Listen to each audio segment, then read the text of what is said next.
Welcome to the Progress Kitchen. Today we're making a classic chalupa. At the beginning, we really didn't want to share all this knowledge with you guys, but given all the support from the community that we have received, we have decided to open up some of these recipes for all of you guys to enjoy at home. And so with the classic chalupa, there's a few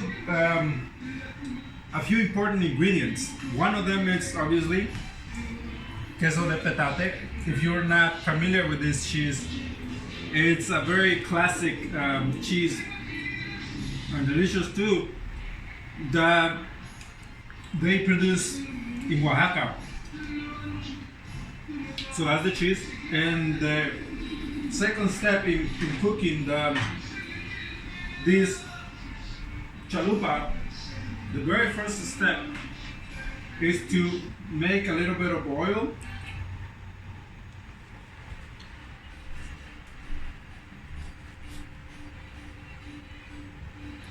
And then you add onions to it.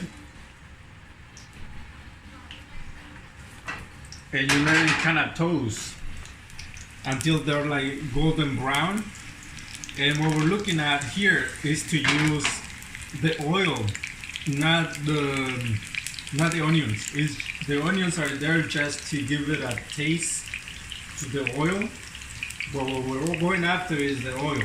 So this is the first step in making the chalupa. Rolling. Hello guys, so here we are. We are in the final process of making the chalupa. Like I said, we were looking to have these onions pretty much cooked, and then this is the oil that goes on top of this. And you add this oil to give it more like a toast, crunchy flavor to it. When you are doing this, you want to do it at a very slow fire, so the tortilla has time to kind of like get more like a tostada type at the bottom. So you're looking, can you get a little closer? You're looking at something like that, but a little bit more toast.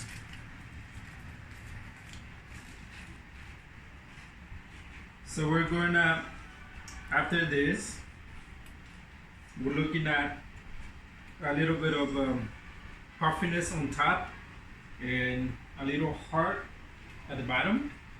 And that's how you know when the chalupa is ready for the next step. And the next step is to add the salsa. And this salsa is a green salsa made out of tomatillo.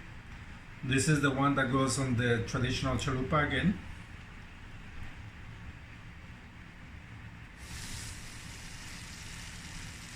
You add more or less like that. Not a lot. And ideally this one will be a little bit hot, not too cold, because you don't want it to be too cold. Right after you put the sauce, you add this queso, which is similar to queso fresco, but this is queso de petate. It's a very special kind of cheese. And what you do is you just put this cheese on top.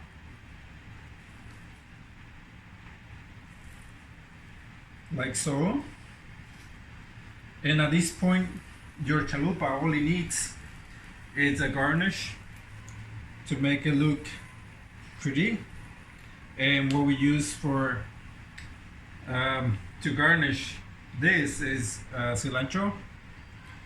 And all you're doing this is just to give it like a herbal type of smell to it. And this is pretty much what a traditional chalupa is like. There are a lot of variations. People do all kinds of things. Like for example, they add meat and they add all kinds of stuff. But this is the classical chalupa. This is what people eat in Mexico in small towns. This is pretty much the final product. Again, not a lot of there's no meat included, because in small towns usually people don't have a lot of meat, and when they do, you know, kill an animal or something like that, is when there are special festivities such as like weddings and things like that, where, you know, people slaughter an animal to eat. But for the most part, their diet is pretty simple, and this is one of the classical chalupas that people eat down there. So this is what the chalupa, the one we do here for quesadillas tepesco, and this is the actual chalupa that we make. The only difference that we do is we take it one step forward and make the tortilla by hand, and so that's another whole process, but that's the only difference. Okay, this is the traditional chalupa from Puebla.